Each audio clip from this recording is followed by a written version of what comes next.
예, 안녕하세요. 허공인 일도입니다. 오늘은 밀라레빠 10만송 제2부 밀라레빠와 제자들이라는 제목하에 밀라레빠 부처님의 제자들에 대하여 쭉 소개가 나오겠습니다. 인생은 빨리 지나가고 죽음은 머지않아 그대의 문을 두드리리. 아무리 사랑하는 친족들이라도 생사윤회계의 그대를 붙잡아 두는 일 외에 무엇을 할 수 있으랴. 자신의 행복은 스스로 찾을지니 이제 스승에게 의지할 때가 왔도다. 진리를 수행할 때가 왔도다. 구 해색바이 불멸성에서 밀라레빠는 해색바이 불멸성에 도착하여 안장동굴에 머물렀다. 이때 구탕 마을에는 스승의 가르침을 전해 듣고 깊은 신심을 지니게 된 딴떠라 수행자가 한 사람 살고 있었다. 어느 날 그가 스승을 찾아와서 말했다. 존경하는 스승이시여, 저는 여러 해 몇 동안 명상수도를 하였으나 특별한 진전이 없습니다. 혹시 수행 방법이 잘못되었기 때문이 아닐까요? 부디 제게 적절한 가르침을 베풀어 주십시오. 밀라레빠는 대답했다. 그렇다면 그대는 진리의 가장 핵심이 되는 내용을 반드시 알아야 한다. 스승은 6가지 요체에 관한 노래를 들려주었다. 이 세상은 결국 마음의 현현, 헤아릴 수 없는 태양 광선의 입자보다 더 많고 다양하지만 지향 같은 명상자는 알리라. 세상 만물이 마음의 현현임을. 제가 앞장에서 이 부처님 시대에는 이 세상의 모든 것은 무상하고 괴로움이고 그래서 무하다이라고 말씀을 드렸었는데, 후대에 넘어오면서 이제 이러한 표현이 나온다고 했습니다. 그래서 저도 좀 헷갈린다고 했지만, 사실 뒤에 가보면 이 모든 것이 마음의 현현인데 그 모든 것이 또한 환상이다라고 명확하게 나옵니다. 그렇게 보면 또 부처님의 가르침하고 그렇게 동일한 선상이 될 수도 있습니다. 저처럼 허공성이라는 입장에서 생각을 해보면 나의 마음은 허공과 같이 텅 빈 것이고, 사실 보고 듣는 것이 텅 빈 허공과 같은 것이 보고 있다라고 명확하게 인지가 되면 이 세상 모든 것이 다 내 마음속에 있구나 라고는 명확하게 인지가 됩니다. 그렇게 되면 저는 역으로 내 마음속에 있는 이 모든 것은 결국은 다 내 마음에서 나왔겠구나, 그렇게 저는 한 단계 추측은 되는데, 이 모든 것이 바로 내 마음이 만들어낸 거다, 내 마음의 현현이다, 그렇게까지는 아직 바로 연결되지는 않습니다. 그래서 그 부분이 저에게도 조금 숙제는 남아 있습니다. 무존재의 참다운 본성은 원인도 조건도 없나니 제왕 같은 명상자는 하나뿐인 진리의 절대를 온전히 아네. 100명이 창을 들고 위협할지라도 명상자의 바른 견해에 흔들리지 않네. 제왕 같은 명상자는 온갖 집착의 원수를 굴복시키네. 끊임없이 움직이는 마음은 무색 짝에 가둘지라도 길들이기 어렵지만 제왕 같은 명상자는 알리라. 마음의 나툼이란 다름 아닌 환상이라는 것을 이렇게 석가모니 부처님의 가르침하고 또 동등하게 나옵니다. 그래서 이 세상 모든 것은 내 마음의 나툼인데 그것은 바로 환상이다, 이렇게 나옵니다. 스승에게 여쭈었다. 선생님께서 방금 노래하신 체험은 점진적으로 얻은 것입니까? 아니면 일시에 얻은 것입니까? 밀라레빠는 대답하였다. 자질이 매우 뛰어난 사람들은 일시에 깨달음을 성취한다. 하지만 보통 사람들은 점진적으로 깨달음을 성취하게 된다. 지금부터 그대에게 진정한 깨달음의 징표와 그릇된 깨달음의 징표를 설명해 줄 테니 잘 듣도록 하라. 수많은 사람들이 그릇된 깨달음을 진정한 깨달음으로 착각하고 있기 때문이다. 스승은 마하무드라의 4단계에 나타나는 올바른 체험과 그릇된 체험에 대하여 노래하였다. 스승의 발 앞에 엎드려 절하나이다. 마음의 활동에 집착함은 윤회의 원인이 되지만 집착에서 벗어나 깨달음의 빛 비추면 태어난 일 없고 내재하리니 이는 몰입의 단계가 완성된 징표라네. 집착이 없어야 된다고 말하고 있습니다. 세상의 진리가 둘이 아니라고 입으로 떠들면서 여전히 행상을 떠나지 못하고 까르마의 법칙을 알면서도 여전히 악업을 행하는 이는 욕망에 사로잡혀 눈이 어두운 자라. 이는 몰입의 단계에 이르지 못한 징표라네. 무집착의 밝은 마음 깨달아 온갖 말장난을 초월하여 지복을 느낄 때 마음의 본질은 무한하여 허공같이 망나니 이것이 언어를 초월한 궁극의 징표라네.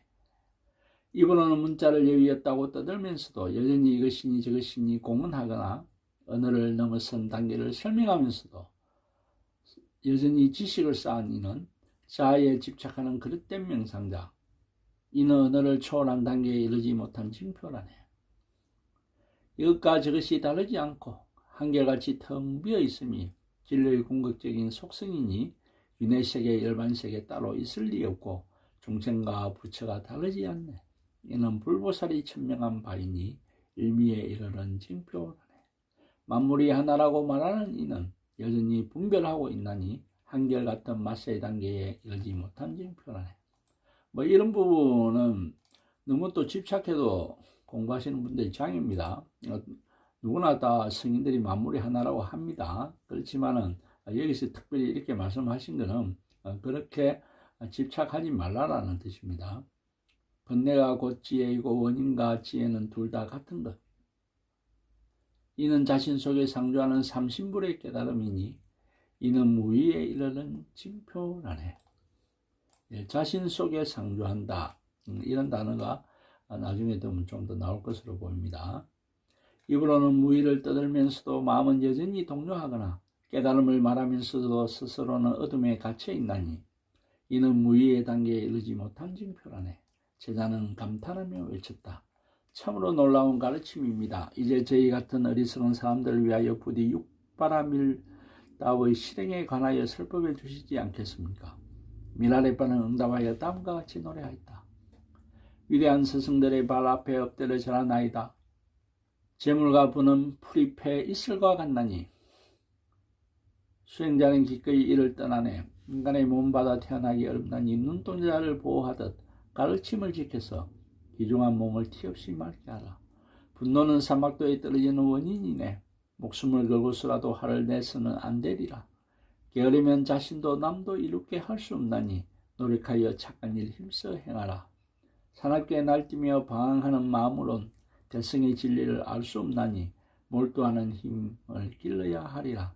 바깥에서 구하고 찾는 마음으로는 붓다를 만날 수 없나니 응시하라 그대 자신의 마음. 모든 진리가 바로 안으로 자기 안으로 향해야 되는 것입니다. 가을 안개가 태양 아래 자취를 감추듯 그대의 의심 안개 사라질 때까지 힘껏 정진하라. 노래를 듣고 크게 감명받은 제자는 스승에 대한 큰 신심이 가슴속에 일어났다. 그는 자신의 거처로 돌아갔다가 며칠 후 다른 헌신자들과 함께 미라레빠를 찾아와 예물을 바쳤다. 이들은 이미 스승의 생애에 대해 이야기를 들은 적이 있으므로 이번 기회에 진리를 배우고자 찾아왔던 것이다. 그들은 미라레빠에게 시련은 어떻게 견뎠으며 고행시간은 어떠하였으며 어떤 깨달음을 성취했는지 여쭈었다. 이에 스승은 6가지 결심에 관한 노래로 그들에게 응답하였다. 세상 흥미 사라질 때 진리 향한 그대의 신심과 갈망은 견고해지리라. 가족의 끈을 끊기는 어려운 법, 고향 땅 떠나야만 분노에서 벗어나리. 참으로 지금부터 이 소개하는 6가지 결심이 많이 가슴에 와닿는 노래입니다. 친구와 친척의 정은 극복하기 어려우나 일체의 교제를 멈추면 저절로 끊어지리라. 이만하면 됐다고 만족할 줄 모르는 것이 인간이지만 무명배옥 걸치고도 흡족해하면 세속욕과 물질욕은 저절로 사라지리라. 세상영화 바라는 마음 극복하기 어렵지만 소박한 마음 겸허한 자세로 살아가면 뜬구름 같은 명예욕은 저절로 사라지리라. 자만심과 이기심은 극복하기 어려우나 바위굴에 사는 짐승처럼 자연 속에 살아가면 저절로 사라지리라. 사랑하는 보시자들아, 이는 체념과 인내에서 얻은 미라레빠의 직견이노라. 바라노니 그대들이여 인생을 의미있게 살며 공덕을 쌓을지라. 이 부분, 지금 소개하는 이 부분은 제가 또 별도로 캡처하여 간직하면서 있는 내용이기도 합니다. 법신은 허공 같아 일체 중생의 두루 넘치도다. 하나 업의 집에 무지한 그들은 윤회색의 명도네. 누구라도 진리의 몸 언뜻 볼 수는 있지만 그대 안에 머물러 살긴 어려워라. 때문에 여전히 오독에 사로잡혀 고뇌하며 허덕이네.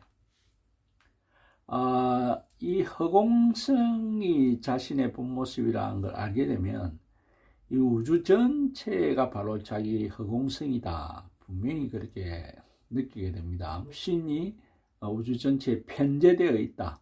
전부 우주 전체에 존재한다. 그런 내용들이 바로 가슴에 와닿게 되어 있습니다. 여기 누구라도 진리의 몸 언뜻 볼 수는 있지만 굳이 제가 해석을 한다면 누구라도 몰두하여 열반심 아니면 견성 이런 것을 할 수는 있지만 그 안에 머물러 살기는 어렵다. 완전한 가래를 없애서 부처님처럼 열반에 들기는 어렵다. 그렇게 해석을 할 수 있다고 봅니다.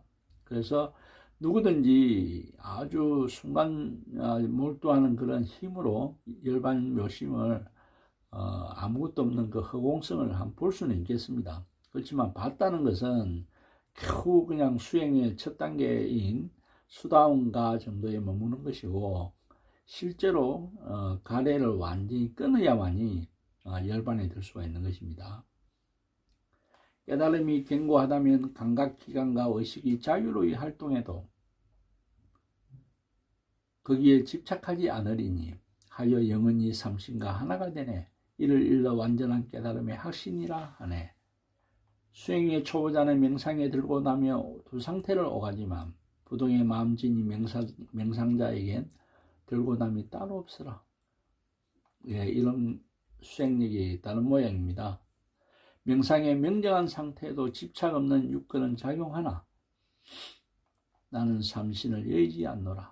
나는 집착 없는 마음으로 생기 있게 걷네. 하여 집착을 떠난 자유로운 마음으로 소원을 들어주니 공덕은 절로 닦이네.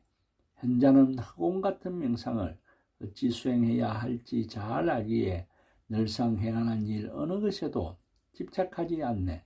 재물도 아름다움도 갈망하지 않고 자유롭게 살아가노라. 모든 현현은 안개나 아지랑이 같음을 알아야 하리니.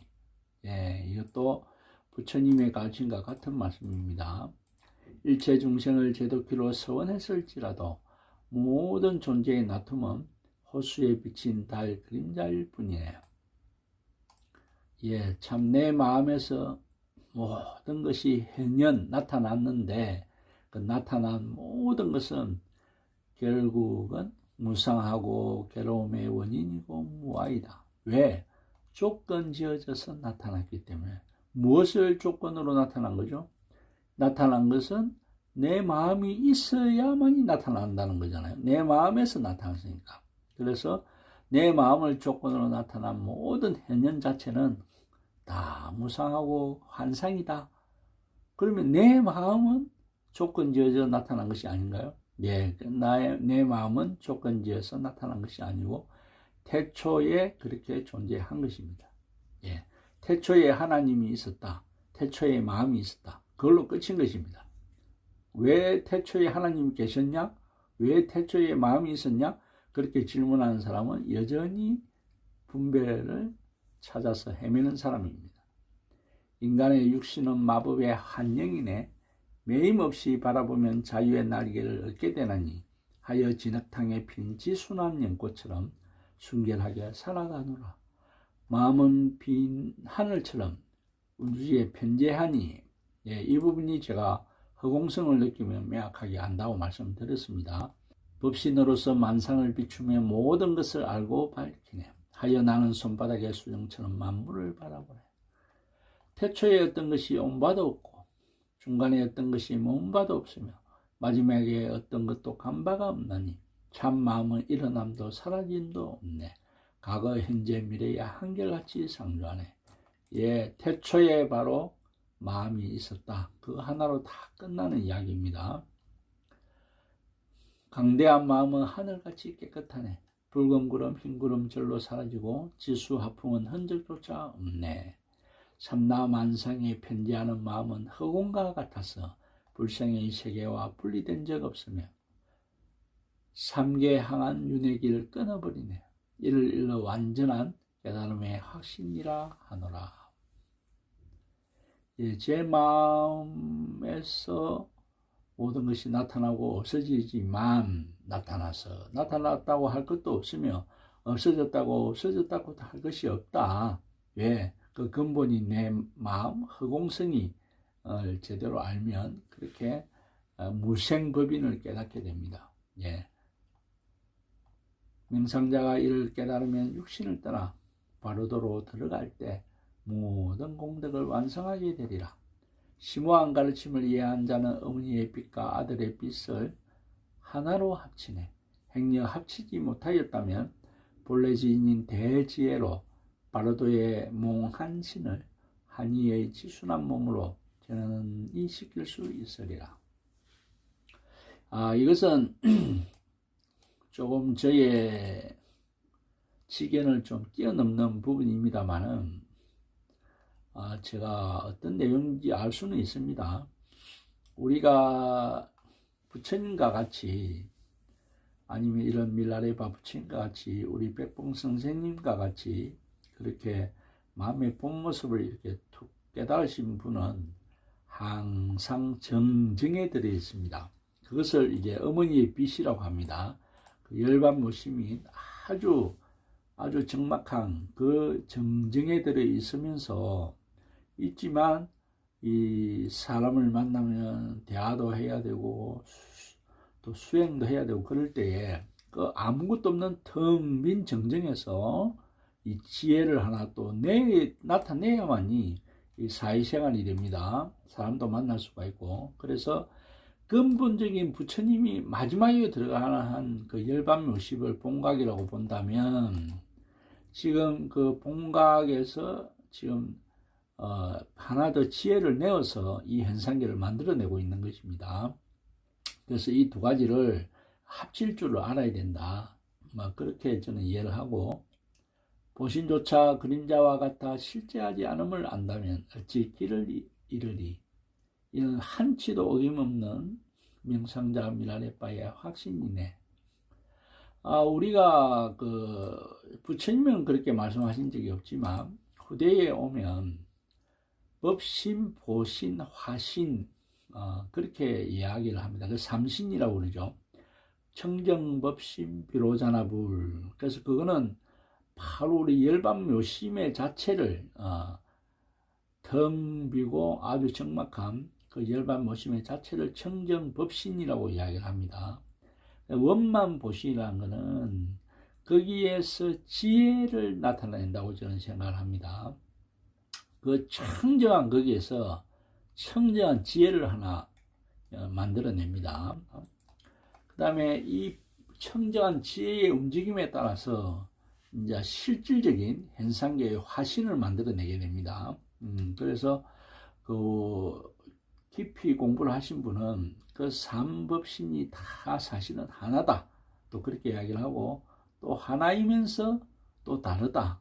그렇게도 이야기합니다. 왜냐하면 청정한 법신에서 하나의 지혜가 나타나고 그 지혜의 결과로서 실질적인 현현의 화신이 나타나게 되는 겁니다. 그렇지만 사실은 그 보신과 화신도 다 환상이다. 그렇게 알 수 있다는 겁니다. 이후 꾸탕의 주민들은 미라레빠에게 큰 신심을 지니게 되어 자주 예물을 갖다 드렸다. 어느 날 새벽 미라레빠는 명상 중에 다키니 여신을 만났다. 여신은 미라레빠에게 이렇게 예언하였다. 미라레빠님, 당신은 장차 제자들을 만나게 될 것이니 그들은 해와 같은 제자 한 명, 달과 같은 제자 한 명, 별과 같은 제자 23명이랍니다. 25명은 완전한 성취자가 될 것입니다. 또한 불안가를 얻을 자가 100명이 될 것이고 도의 첫 깨달음에 들어가는 자는 108명이 될 것이고 도에 입문한 수행자는 남녀 1000명이 될 것입니다. 그리고 진리와 인연을 맺어 영원히 윤회의 악도를 떠난 사람의 수요는 헤아릴 수 없이 많을 거예요. 지금 공탕 지방에 달과 같은 제자가 있으니 그곳으로 가서 그를 만나세요. 그리하여 미라레빠는 공탕으로 떠나기로 하였다. 이 장은 해색바의 불멸성 이야기 가운데 첫 번째 이야기다. 예, 또 다키니 여신이 나타나서 제자가 이렇게 나타날 것이다. 그렇게 이야기했고, 결국은 여기에 미라레빠 부처님의 말씀을 듣고 수많은 사람이 진리와 인연을 맺어서 악도를 떠날 거다. 예, 이 정도 된다면 수다원가의 흐름을 들어야 된다고 그랬지 않습니까? 그렇게 미라레빠 부처님께서 향후에 많은 중생들을 이제 이끌어주는 그런 시기가 이제 오고 있다는 것을 말씀합니다. 그래서 다음에는 드디어 달과 같은 제자인 레충파를 만나는 이야기가 또 나옵니다. 이렇게 이번 내용은 좀 짧으면서도 실제로 수행을 한 상태에서 읽어보면 참 느낄 것이 많고 지켜야 될 것도 많고 그렇다고 느낄 수 있는 것들이 참 많습니다. 네, 이상 허공인